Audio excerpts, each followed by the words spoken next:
Bonsoir, Marie-Ève. Qu'on était, à deux doigts, ou c'est même fait, entente pour la libération de 50 otages contre la libération de 150 prisonniers palestiniens. C'est-à-dire que le gouvernement est toujours réuni ce soir, Patrice, et ça devrait durer jusqu'aux petites heures du matin pour entériner une entente qui a été convenue par le biais de négociations avec le Qatar, avec l'Égypte, les États-Unis aussi, dont a souligné déjà le premier ministre Benjamin Netanyahou avant cette réunion avec son gouvernement, donc pour donner un accord. Il a dit un peu plus tôt qu'il y avait des décisions difficiles à prendre. On ne connaît pas toujours encore les détails de cette entente, mais le Qatar leur aurait remis la version finale, si vous voulez, de ce que les deux parties devraient consentir pour faire libérer, on croit, selon toutes les informations qu'on a obtenues au cours de la journée, une cinquantaine d'otages, principalement des femmes et des enfants. En contrepartie, l'armée israélienne ferait une pause dans ses opérations militaires, donc une trêve de 4 jours pour permettre la libération de ces otages.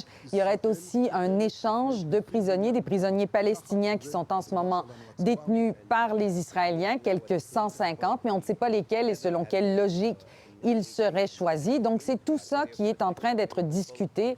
Le premier ministre avait réuni d'abord son cabinet de guerre, ensuite son cabinet de sécurité nationale, et maintenant, c'est le gouvernement dans son ensemble qui doit se pencher sur cette entente et donner son accord. On peut entendre le premier ministre Benjamin Netanyahou qui a publié ce message avant de réunir le gouvernement. יש בחוץ דיבורי הבל. כאילו אחרי ההפוגה להשבת חטופינו, אנחנו נפסיק את המלחמה. אז אני מבקש להבהיר, אנחנו במלחמה, ונמשיך במלחמה. עכשיו לפנינו הערב החלטה קשה, אבל היא ההחלטה הנכונה.